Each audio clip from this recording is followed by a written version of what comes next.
하나님의 말씀은 신약성경 요한복음 14장 4절을 합독하겠습니다. 내가 가는 곳에 그 길을 너희가 알리라. 아멘. 오늘은 어디로 가십니까? 하는 제목으로 말씀을 받습니다. 우리는 새로운 결단이 필요합니다. 이 새해를 시작하는 우리의 마음은 막연해서는 안 됩니다. 우리는 우리 자신에 대한 셀프 아이덴티티가 필요합니다. 자기 정체성. 나는 누구인가? 어디를 향해 가고 있는가? 인생의 방향성을 알려면 내가 영적인 소경인가 아니면 영적인 눈뜬 자인가에 대한 자가 점검이 필요합니다.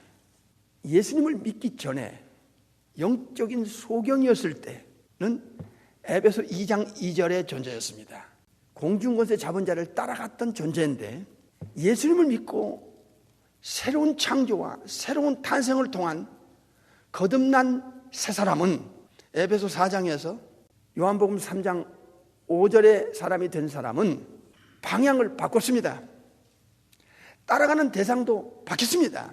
요한복음 10장 27절에 내 양은 나를 알고 나를 따르느니라.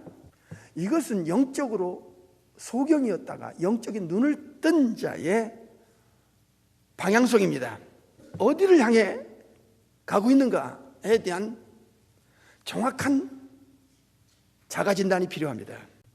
마태 7장 13절에 보면 거듭나기 전에 사람들은 넓은 길을 간다고 했습니다. 넓은 길의 종착점은 멸망길이라고 했습니다. 멸망이라는 이 destruction은 데살로니가후서 1장 9절에 영원한 멸망의 형벌의 장소인 지옥과 연결됩니다. 하데스부터 배말을 거쳐 게나까지 불못이 연결되어 있는 곳이 넓은 길입니다. 이 길은 자기 뜻, 자기 위주, 자기 방법, 자기 영광을 위한 자기 중심의 삶을 살아가는 삶을 말하고 있습니다. 예수님을 믿고 성령으로 거듭난 뉴맨카이너스 안드로포스는 이 길에서 방향을 바꿉니다. 좁은 길, 생명길, 협착한 길, 많은 사람이 가지 않는 천국의 마지막 종착점인 천국을 향하여 예수님을 따라가는 길입니다. 이 길은 내 중심에서 예수님 중심으로, 내 방법에서 예수님 방법으로, 내 뜻에서 예수님 뜻으로 삶의 목적과 철학이 바뀐 것을 말하고 있습니다. 시작을 어떻게 출발할 것인가? 어떤 각도와 어떤 차원, 어떤 의식 구조를 가지고 2020년을 출발할 것인가? 이 2020년은 지나간 10년과 전혀 다른 차원의 10년이 올 것입니다. IoT, AI 시대가 올 것입니다. 엄청난 초고속 시대가 올 겁니다. 이 5 제너레이션이 등장하면서 이제는 과학의 속도가 지난 세대하고는 전혀 다른 차원으로 올 것입니다. 우리도 상상 못했던 시대가 이제 우리 앞에 다가갈 것입니다. 그래서 본어게인 크리스찬들은 목적, 방향성, 존재 이유, 그리고 최종 목적지에 대해서 정리를 하고 출발해야 됩니다. 우리는 누구를 따라가는가? 무엇을 따라가는가?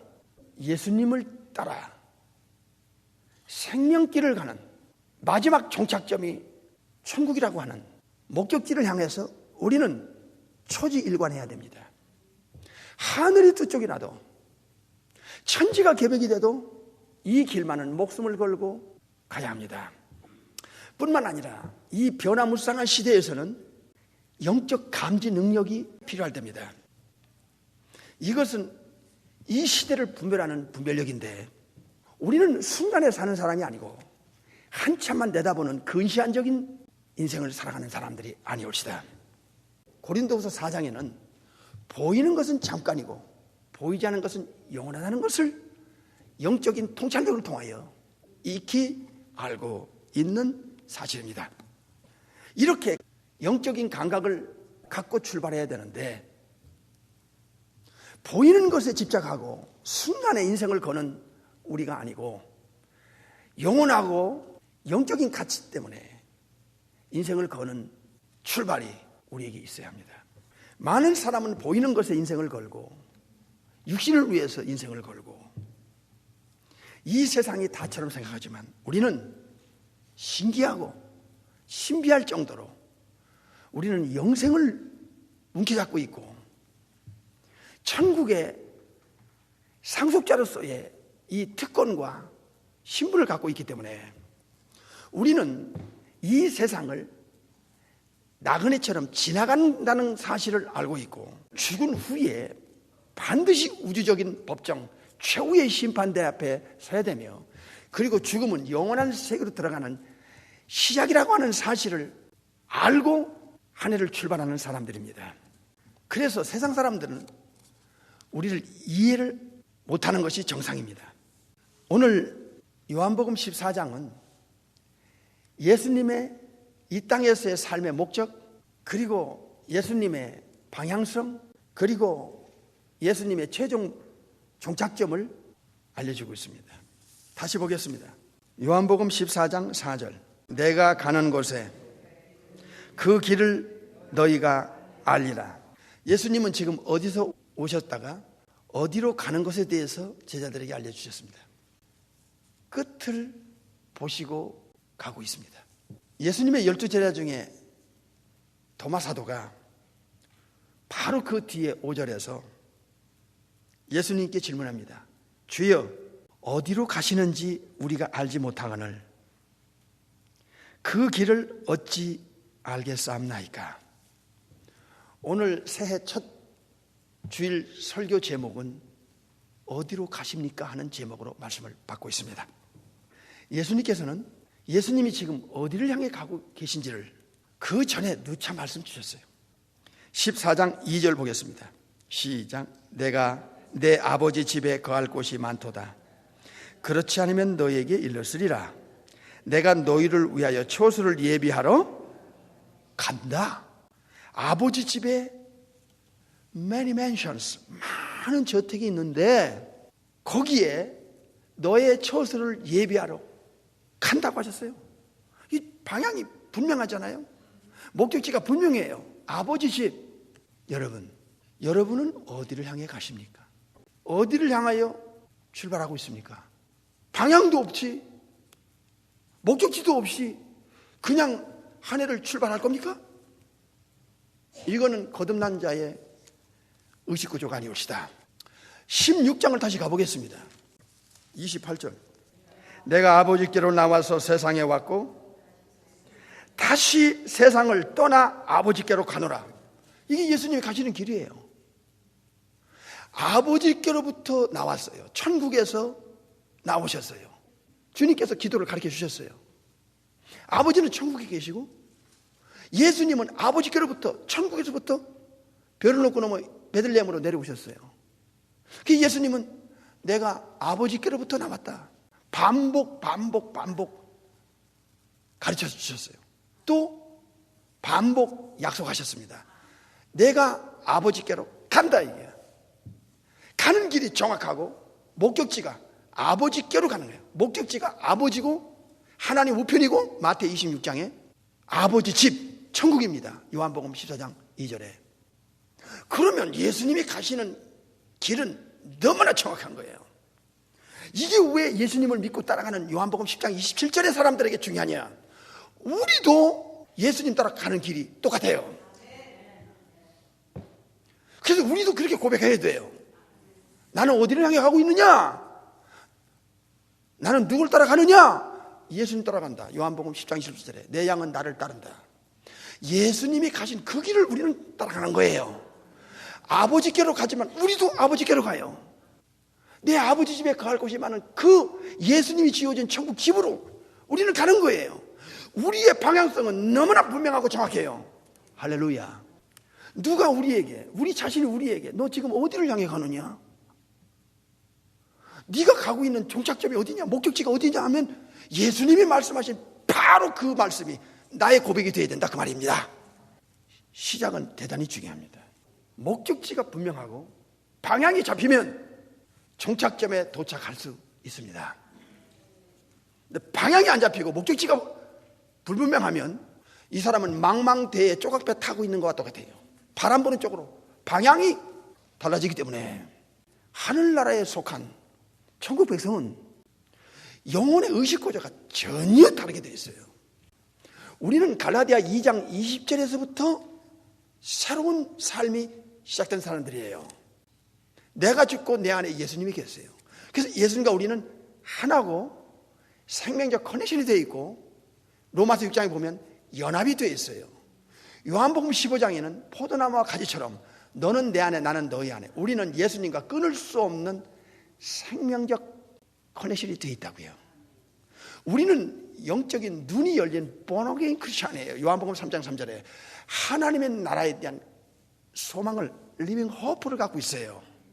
썩지 않고 쇠하지 않는 기업을 우리는 보장받고 있기 때문에 천국에 산 소망을 갖고 천국길 가는, 생명길을 가는, 목적지가 분명하고 방향이 확실한 그런 크리스찬들이에요.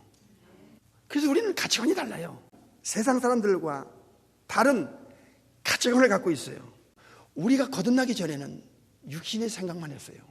로마서 8장 5절에 육신을 쫓는 자는 육신의 일을, 영을 쫓는 자는 영의 일을 생각한다고 그랬잖아요. 우리가 생각하는 그 생각은 영의 생각이라고요. 하루하루를 살아가면서, 순간순간 살아가면서 영적인 생각이 우리를 끌고 가고 있어요. 그래서 삶의 차원이 달라요. 고린도후서 5장 15절에 보면 예수님이 우리를 위해서 죽으셨어요. 우리를 위하여 죽으셨어요. 고린도후서 5장 15절에 우리 죄를 가져갔고 우리 죄값을 지불했고 우리의 저주를 가져갔어요. 그래서 우리는 더 이상 죄 때문에 하나님의 심판이나 하나님의 정죄나 그리고 지옥이라고 하는 이 하데스에서부터 게hen나까지 무서운 형벌의 장소와는 상관없는 사람들이에요. 고린도후서 5장 15절을 보겠습니다. 저가 모든 사람을 대신하여 죽으심은 산 자들로 하여금 다시는 저의 자신을 위하여 살지 않고 오직 저희를 대신하여 죽었다가 다시 사신 자를 위하여 살게 하려 하십니다. 여기 위하여가 두 번 나옵니다. 하나는 예수님이 천국에서 내려오셔서 우리를 위하여 우리 죄를 가지고 우리 죄값을 지불하고 우리 저주를 가져가고 아버지 앞에 버림당하고 십자가에서 죽으셨어요. 그래서 이 지옥 갈 수 있는 조건을 제거해냈어요. 예수님과 연합함으로 우리 예수님을 우리 안에서 모시고 삶으로 우리는 생명적 관계를 맺고 영생을 보장받고 생명의 부활을 보장받고 천국을 보장받는 상속자로서 우리는 지금 엄청난 신분과 보장을 받고 살아가요. 그러면 오늘 죽어도 우리는 영생과 천국은 보장받고 사는 자기 때문에 거듭난 이후에 남은 삶은 다시는 너의 자신을 위해서 살지 마라 하는 것입니다. 고린도후서 5장 15절의 삶이 무엇입니까? 로마서 14장 8절에 답을 주고 있습니다. 로마서 14장 8절입니다. 보십시다. 우리가 살아도 주를 위하여 살고 죽어도 주를 위하여 죽나니 그러므로 사나 죽으나 우리가 주의 것이로다. 이게 진짜 인생의 좌우명이 되어야 됩니다.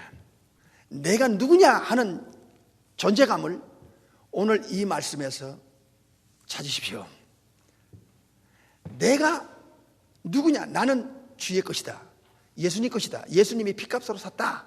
고전 6장에도 나오죠. 나는 내게 없다. 다 예수님 것이다. 영원히 예수님 것은 예수님이 책임집니다. 고린도후서 15장 15절에서 처음에 위하여는 예수님이 우리를 위하여 모든 것을 내줬어요. 요한복음 10장 15절에도 나는 양을 위하여 목숨을 버린다고 했어요. 예수님은 33년의 삶은 양을 위하여, 예수님을 믿고 예수님을 따라가는 자를 위하여 살으셨고 죽으셨고 부활했고 천국 가서도 우리가 천국에서 살 처소를 예배하고 계세요. 우리를 위해서 이렇게 사셨어요. 또 사시고 계세요. 지금도 천국에서 예수님을 통해서 영생과 생명의 부활과 천국과 하나님의 전하는 권세와 천국의 모든 그 영적인 복을 예수님 한 분을 통해서 우리가 보장받고 있다면 우리의 짧은 육신의 삶은 무엇을 위해 살아야 되는가? 어떻게 살아야 되는가? 답을 주셨잖아요. 갈라디아 2장, 고린도서 5장, 로마서 14장에서 진짜 영적인 거듭난 사람은 이 말씀이 남의 말로 안 들려요. 절대로 거듭나기 전에 자기 영혼의 의식구조가 전혀 다르다는 것, 변했다는 것. Change mind, change thinking, change life. 전혀 다른 새로운 new self, 새로운 자아를 가진 존재라는 사실을 인정합니다. 그래서 예수님은 우리를 위해서 살아주셨고 그걸 통해서 영원한 보장을 받은 거듭난 예수의 사람들, 예수님의 사람들, born-again 크리스찬들은 이제 나를 위해서 사는 게 아니에요. 나를 위하여 죽으시고 다시 사신 자를 위하여 살아가는 거예요. 그럼 어떻게 살 것인가? 구체적으로 로마서 14장에 살아도 예수님을 위해서, 나의 주인을 위해서 살아라. 공부를 하든 돈을 벌든 건강을 챙기든 사업을 하든 명예를 얻든 진짜 오늘 죽어도 천국의 보장을 예수님을 통해서 받았다면 지구를 100만 개를 돼도 바꿀 수 없는 그 영원한 가치를 예수님 한 분을 통해서 보장받았다면 진짜라면 여기에 중요성이 있습니다. 내가 진짜 예수쟁이면 진짜 예수쟁이답게 사는 게 뭐냐? 어디를 향해 가야 되고 무엇을 위해 살아야 되고 나의 존재감은 어디서 찾아야 되느냐? 성경이 알려주셨잖아요. 지금까지 여러분은 어떻게 살아왔습니까? 그리고 누굴 위해 살아왔습니까? 그리고 어디를 향해 가는 것입니까? 이 답을 여러분 양심이 고백할 거예요. 그러면 새로운 한 해, 새로운 10년 시작하는 이 변화무쌍한 초불확실한 시대 속에서 우리의 머리로 상상할 수 없는 이 하이텍 테크놀로지가 계시록을 이루기 위한 무서운 기술이 발달되고 있어요.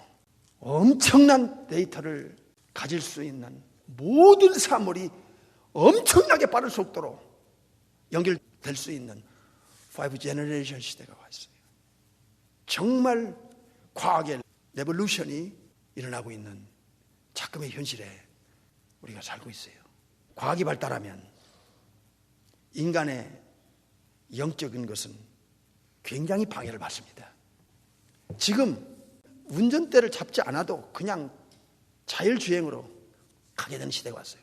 그러려면 굉장히 빠른 속도로 움직일 수 있는 기술이 필요하고 이제는요 스마트폰 하나로 자기 집에 냉장고와 심지어는 밥통 모든 것이 연결되는 초연결 시대가 와요. 이건 무서운 시대입니다. 이게 계시록 13장을 이루기 위한 우리 시대에 이 참 무서운 과학의 발달이 오고 있어요. 성경을 이루기 위해서 하나님의 계획대로 가고 있는 거예요. 본질은 속일 수가 없습니다. 또 본질은 모방하거나 흉내낼 수도 없습니다.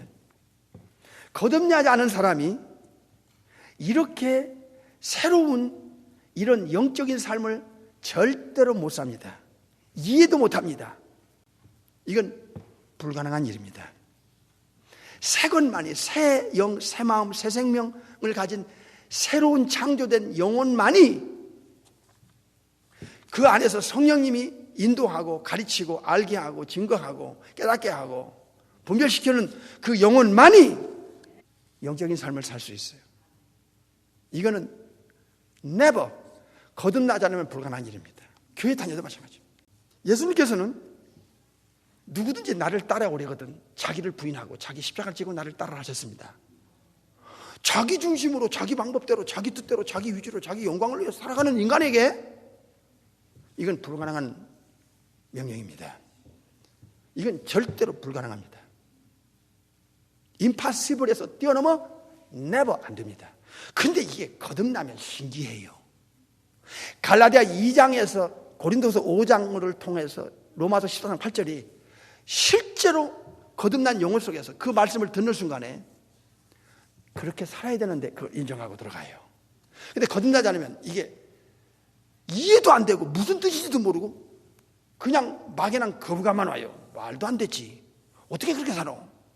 그래서 이 거듭난 본질은 속일 수도 없고 모방이 안 돼요. 그게 안 돼요. 그러니까 여러분 양심을 들여다보세요.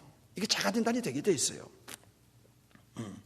거듭난 사람은요, 자기를 죽여요. 로마서 8장 12절에 육신대로 살면 반드시 죽는다. 네 영혼을 팽개치고 육신대로 살면 영혼을 망친다 이게야. 네 영혼을 네가 망친다 이게야. 로마서 8장 12절에 나와요. 바알 같은 영계의 거장을 보세요. 고전 9장에서 자기를 치잖아요.